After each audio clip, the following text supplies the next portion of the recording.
مریض کی طہارت اور نماز۔ دین اسلام آسان دین ہے، ان الدین یسر۔ نبی صلی اللہ علیہ وسلم نے فرمایا دین یقیناً آسان ہے، کسی پر اس کی استطاعت سے بڑھ کر بوجھ نہیں ڈالا گیا۔ لا یکلف اللہ نفسا الا وسعها، اللہ کسی شخص پر اس کی استطاعت سے زیادہ بوجھ نہیں ڈالتا۔ فاتقوا اللہ ما استطعتم، سو اللہ سے ڈرو جتنی طاقت رکھو، یعنی اپنی کیپیسٹی دیکھو، اپنی کیپیسٹی کے مطابق۔ ابو ہریرہ رضی اللہ عنہ سے روایت ہے کہ وہ نبی صلی اللہ علیہ وسلم سے بیان کرتے ہیں کہ آپ نے فرمایا جب تک میں تمہیں چھوڑے رہوں تم بھی مجھے چھوڑے رکھو، یعنی سوال نہ کرو زیادہ، کیونکہ تم سے پہلے لوگ اپنے زیادہ سوال کرنے اور اپنے انبیاء سے اختلاف کرنے کے سبب ہلاک ہوئے، لہٰذا جب میں تمہیں کسی چیز سے منع کروں تو اس سے رک جاؤ، اور جب میں تمہیں کسی چیز کی تعمیل کا حکم دوں تو اپنی طاقت کے مطابق اسے بجا لاؤ، یعنی جتنا کر سکتے ہو اتنا کرو۔ تو ہر شخص کا حساب پھر مختلف ہو گیا نا، کیونکہ ہر شخص کی استطاعت الگ ہے، کوئی فزیکلی ویک ہے، کوئی فزیکلی بہت اسٹرانگ ہے، کوئی بالکل ہیلدی ہے اور کوئی بیمار ہے۔ مریض کے جسم اور لباس کی طہارت۔ مریض کے لیے اپنے جسم کو نجاستوں سے پاک کرنا ضروری ہے، اگر وہ ایسا کرنے کی طاقت نہیں رکھتا تو وہ اسی حال میں نماز ادا کرے گا اور اس کی نماز صحیح ہوگی۔ یعنی اگر اس کا کوئی ہیلپر ہے اور وہ اس کو مدد دے سکتا ہے، مثلاً یہ کہ اگر بیڈ ریڈن ہے اور اس کے کپڑوں میں پیشاب ہے یا اس نے پیمپر لگایا ہوا ہے، تو اگر کوئی تبدیل کر دے اس کے لیے تو ٹھیک، اور اگر کوئی تبدیل کرنے والا نہیں یا تبدیل کرنے والوں کے لیے بھی بار بار بہت مشقت ہے، تو پھر ایسی صورت میں جیسے ہے ویسی نماز ادا کر لے تو اس کی نماز صحیح ہوگی، اس پر نماز لوٹانا ضروری نہیں۔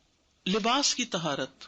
مریض کے لیے واجب ہے کہ وہ پاکیزہ کپڑوں میں نماز ادا کرے، اگر اس کے کپڑے ناپاک ہو جائیں تو ان کو دھونا یا پاکیزہ کپڑوں کے ساتھ تبدیل کرنا واجب ہے۔ لیکن اگر یہ ممکن نہ ہو کہ اور کپڑے ہی نہیں ہیں، مثلاً گیلے تھے سوکھے ہی نہیں ہیں، تو وہ اسی حالت میں نماز ادا کرے گا اور اس کی نماز صحیح ہوگی اور اس پر نماز لوٹانا لازم نہیں۔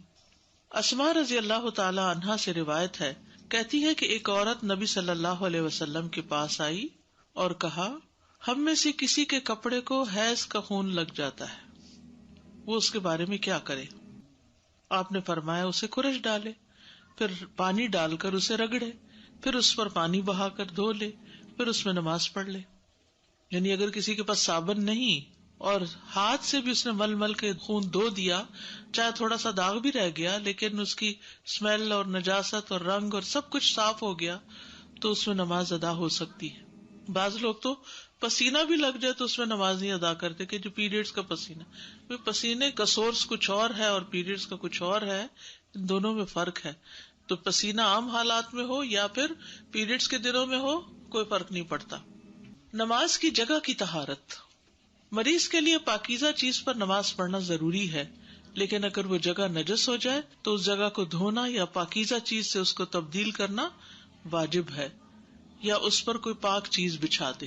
لیکن اگر ایسا کرنا ممکن نہ ہو تو وہ اسی حال میں نماز ادا کرے گا اور اس کی نماز صحیح ہوگی اور اس پر نماز لوٹانا لازم نہیں۔ جیسا بیڈ پر ہے اور بیڈ کے بارے میں 100% شور نہیں کہ جو میٹرس ہے اس پر وہ پورے کا پورا پاک ہے، تو اس صورت میں پھر ہر وقت وہاں سے اتار کے نیچے لانا کرنا مشکل ہے، تو اسی پر ہی نماز پڑھ لے گا۔ مریض کے وضو کرنے کا طریقہ۔ مریض کے لیے بھی پانی سے وضو کرنا واجب ہے۔ حد سے اصغر کی صورت میں وضو کرے گا اور حد سے اکبر کی صورت میں غسل کرے گا۔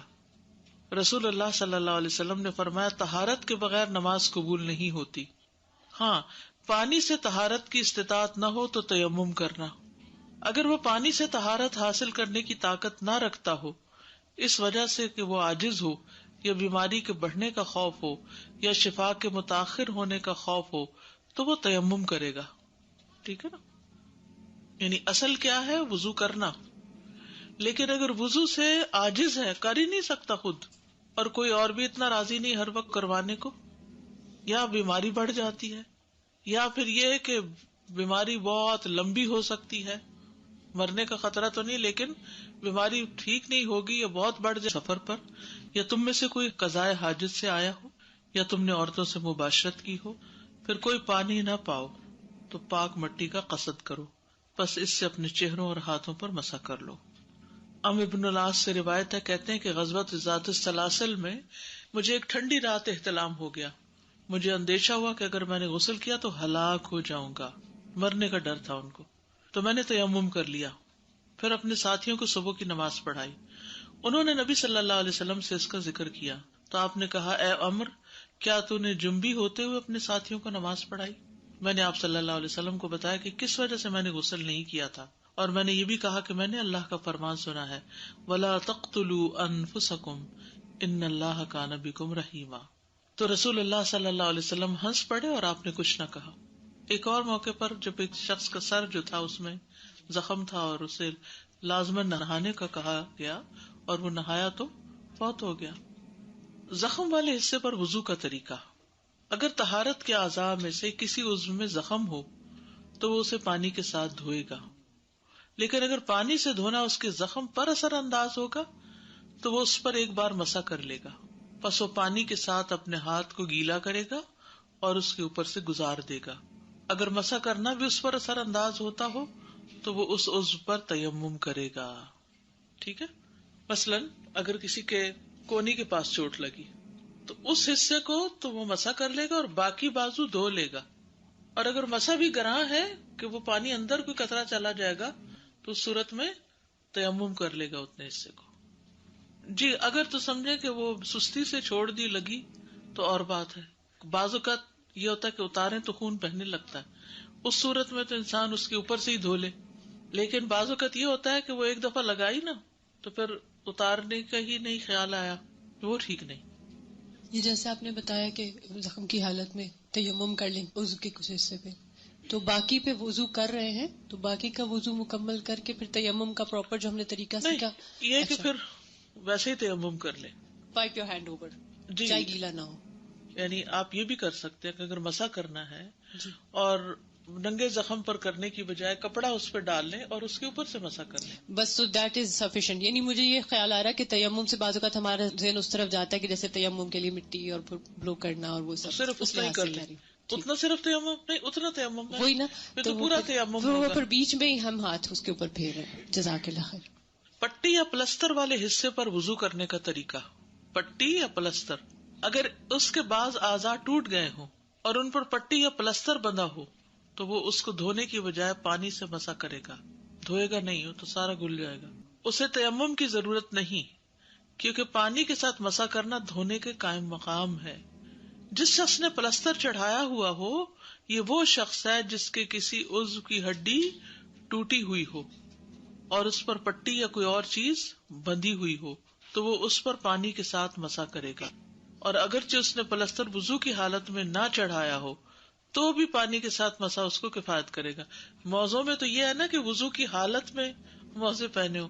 اب چوٹ لگ جائے اس کے اوپر وضو کر کے تو نہیں پلستر چڑھاتے ڈاکٹر، وہ تو جیسا ہے ویسے ہی چڑھا دیں گے.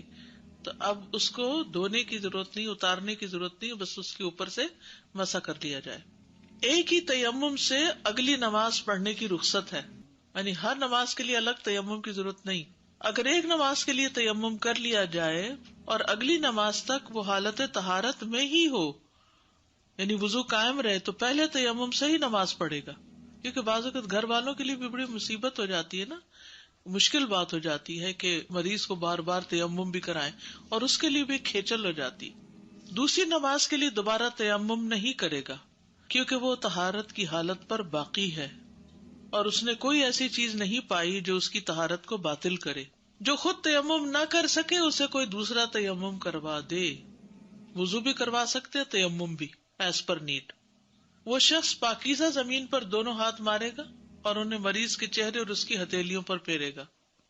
یعنی اپنے ہاتھوں کو زمین پہ مار کے پاکیزہ جگہ پہ یا تیمم کی مٹی کے اوپر مار کے پھر کیا کرے گا؟ مریض کے چہرے اور ہاتھوں کو مل دے گا. جیسے کوئی شخص اگر خود وضو نہیں کرنے کے قابل تو وہ تیمم کرتا ہے. جو شخص تیمم سے بھی عاجز ہو، مثلا جلا ہوا شخص، بعض لوگ تو اللہ تعالیٰ محفوظ رکھے اس طرح جل جاتا ہے کہ ہاتھ، منہ، چہرہ سب کچھ اس میں آ جاتا ہے، تو ایسی صورت میں بغیر وضو بغیر تیمم کے بھی نماز ہو جائے گی اس کی، کیونکہ اس کا حال بہت خراب ہے. پھر بھی نماز پڑھے، نماز نہیں چھوڑ سکتے. یعنی اگر کسی کو تیمم کرنے میں بھی مشقت ہو تو اس کے لیے بغیر تیمم کے اور بغیر وضو کے ہی نماز ادا کرنا جائز ہے. عذر کی وجہ سے بغیر طہارت کے نماز پڑھنے کی دلیل کیا ہے؟ حضرت عائشہ کہتی ہیں انہوں نے اسماء رضی اللہ عنہا سے ایک ہار ادار لیا اپنی بہن سے جو راستے میں گم ہو گیا. رسول اللہ صلی اللہ علیہ وسلم نے اس کی تلاش میں اپنے چند صحابہ کو روانہ کیا. اس دوران نماز کا وقت آ گیا تو انہوں نے وضو کے بغیر ہی نماز پڑھ لی. پانی نہیں تھا. پھر جب وہ نبی صلی اللہ علیہ وسلم کے پاس آئے تو اس کی شکایت کی. اس وقت آیت تیمم نازل ہوئی. اسید بن حذیر نے کہا اللہ عائشہ کو جزائے خیر دے، اللہ کی قسم آپ جب بھی کسی مصیبت میں مبتلا ہوئی اللہ نے آپ کے لیے اس سے نکلنے کا راستہ بنایا اور اس میں مسلمانوں کے لیے برکت پیدا کرتی. ان مع العسر یسرا. تو آپ صلی اللہ علیہ وسلم نے ان لوگوں کو جنہوں نے نماز بغیر وضو کے پڑھی تھی دہرانے کا حکم نہیں دیا کہ اب تیمم کا حکم آ گیا اب تیمم کرو. یعنی اس سے استدلال علماء کیا لیتے ہیں کہ اگر پانی بھی نہیں، مٹی بھی نہیں اور استطاعت بھی نہیں، یا پانی ہے مٹی ہے استطاعت ہی نہیں کہ جسم جو ہے وہ اس قابل ہی نہیں، یا مثلا اگر کسی ایسے ہاسپٹل میں مریض ایڈمٹ ہے جہاں اس کے آس پاس کوئی مسلمان نہیں، وہ مانتا ہی نہیں کہ کوئی اس کو پانی سے وضو کرائے یا تعاون کرے. یعنی بعض اوقات ایسا بھی ہو سکتا ہے. اب ریسنٹلی مجھے کسی نے اپروچ کیا، وہ اسپین میں تھی تو وہ کہتی ہیں کہ وہ جس وارڈ میں ہیں وہاں پر سر پہ دوپٹہ نہیں رکھ سکتے، سائکیٹرک وارڈ میں دوپٹہ نہیں رکھ سکتے. اب وہ کہتی ہے نماز پڑھنا سب سے مشکل ہوتی ہے کیونکہ وہ سر پہ لینے ہی نہیں دے رہے. معلوم نہیں مرض کوئی ایسی ہوگی کہ سر پہ وہ لینے ہی نہیں دے رہے دوپٹے کو. کہتی مجھے سمجھ نہیں آتی میں نماز کیسے پڑھوں. کہتی کہ فجر کے وقت کوئی نہیں ہوتا آس پاس تو میں بیڈ شیٹ اتارتی ہوں اور اس سے پھر میں نماز پڑھتی ہوں. اچھا، اور جب دن کو ہوتے ہیں تو میں بستر میں گھس جاتی ہوں اور اس میں کسی کو پتہ نہیں چلتا میں اندر کیا کر رہی ہوں. تو ہر جگہ نہ نماز کی آزادی ہے نہ دوپٹہ اور برقع پہننے کی آزادی ہے. تو پھر فاتقوا اللہ ما استطعتم، جتنی استطاعت ہے اتنا تو کرو. جو پاسبل وے آپ کو نظر آئے کہ اب سر چھپانے کی جگہ کہاں ہے اس کو اختیار کر لے انسان. اب دیکھیں نا دو صورتیں، ایک یہ کہ سر پہ اوڑھے اور پھر باقی رکوع سجدہ نہ کرے. دیکھیں نا صورت حال یہ ہے کہ جو دیکھے گا وہ پڑھنے نہیں دے گا نماز، نہ رکوع کرنے دے گا نہ سجدہ کرنے دے گا نہ سر پہ اوڑھنے دے گا. ہاں اگر کوئی چادر لے کے مٹھ پہ تو سمجھے گے سو رہا ہے نا تو وہ اسی حالت میں پڑھ لے گا. ٹھیک ہے، لیٹے لیٹے اندر ہی. اور جب دیکھا کہ کوئی نہیں ہے اور سب کچھ کر سکتے ہیں تو اٹھ کے نماز پڑھ لی. پھر حالات کے اوپر ہے نا.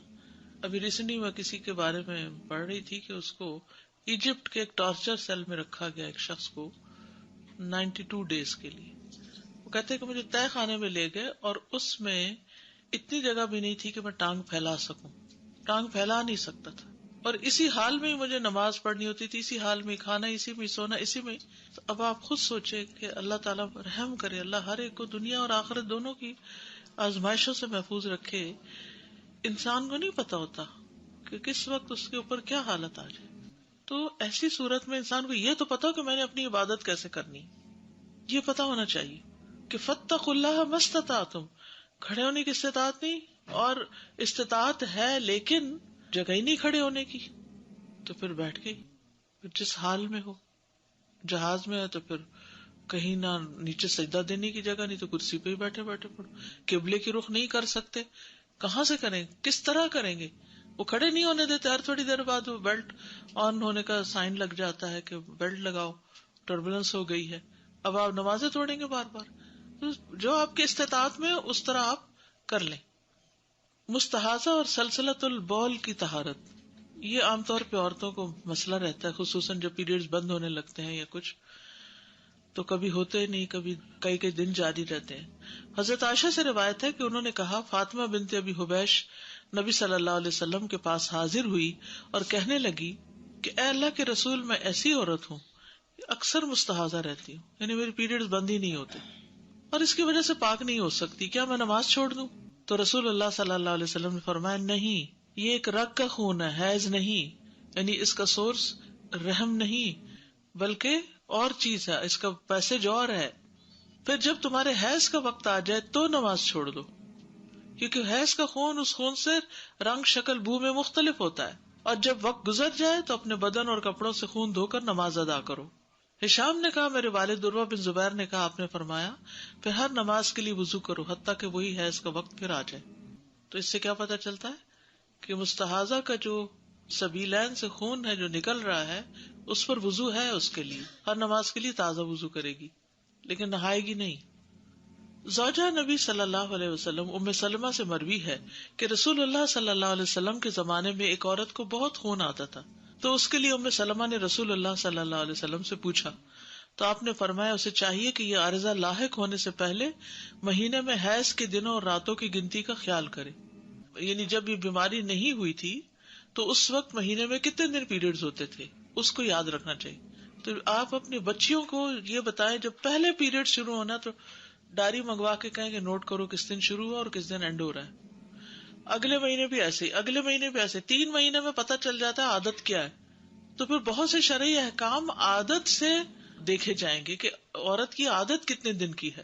استحاضہ میں بھی جتنے دن کی عادت ہے اس کے بعد نہاؤ، اور اگر چھوٹا موٹا کوئی اسپاٹ لگتا ہے تو اس کو کنسیڈر نہیں کیا جائے گا. اور ہر ماہ اسی اندازے سے نماز چھوڑ دے. یعنی چاند کی 13 تاریخ کو ہر مہینے ہی پیریڈز ہوتے تھے تو وہ 13 تاریخ کو دیکھتی رہے کہ 13 کب شروع ہو رہی ہے، تو پیریڈز آگے نماز چھوڑ دے. جب یہ دن گزر جائیں تو غسل کر لے اور انڈر ویئر پہن لے اور اس میں نماز پڑھتی رہے، یعنی اپنے پیڈ وغیرہ رکھ کے. ہر نماز کے لیے نیا وضو کرنا. عدی بن ثابت اپنے والد سے اور وہ عدی کے نانا سے وہ نبی صلی اللہ علیہ وسلم سے مستحاضہ کے بارے میں روایت کرتے ہیں کہ اپنے ایام حیض کی نمازیں چھوڑ دے، پھر غسل کرے اور نماز پڑھنا شروع کرے اور ہر نماز کے لیے وضو کیا کرے. ٹھیک ہے، سمجھ آ گئی. یہی حال لکوریا کا ہے.